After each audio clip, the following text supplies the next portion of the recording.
News et tous les médias qui en ont parlé ont recopié ce récit-là sans poser les questions, alors que, ici vous avez une des images de I24 News, la première question à se poser quand on est média en Belgique ou en France, c'est qui possède ce média? C'est Patrick Drahi, la plus grande fortune en Israël, un milliardaire franco-israélien, un grand soutien de Netanyahou, et qui possède aussi BFM, à ce moment-là, il a revendu BFM TV et une série d'autres médias français. Et donc, quand on est journaliste et qu'on voit cette histoire-là qui arrive, 40 bébés décapités dans le kibbutz de Kfar Assa, quel est le genre de questions qu'on doit se poser? Je dis journaliste, mais tout citoyen en fait, mais quand même spécialement un journaliste qui est là en principe pour vérifier les infos. La première question à se poser, c'est, tiens, 40 bébés, pas 39, pas 41, 40, comme dans la Bible, très précis. Deuxièmement, 40 bébés dans un kibbutz. Alors, il y a combien d'habitants dans ce kibbutz? 700. Il y en a des plus petits, celui-là, 700. Bien. Ça veut dire que sur 700 habitants, vous avez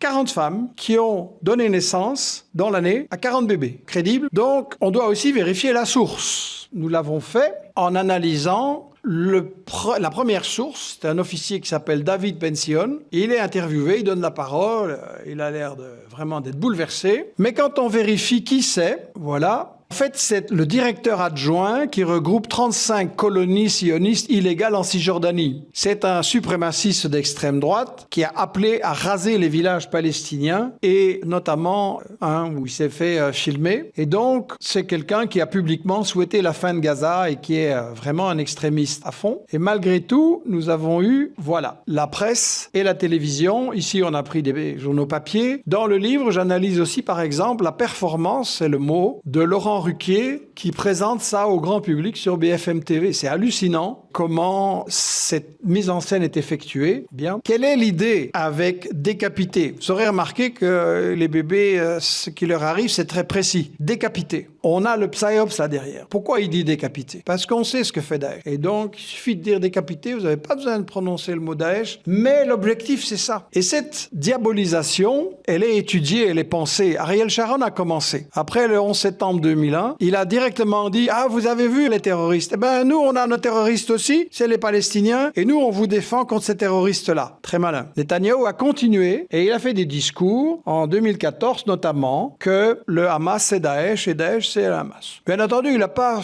oublié de signaler, petit oubli, que les combattants réels de Daesh, quand ils œuvraient contre la Syrie, et qu'ils avaient été blessés, on venait les soigner en Israël. Tiens, Netanyahou qui soigne des blessés pour qu'ils puissent repartir au combat, mais il insulte en disant que le Hamas c'est Daesh. Mais tout ça, c'est totalement absent dans notre presse.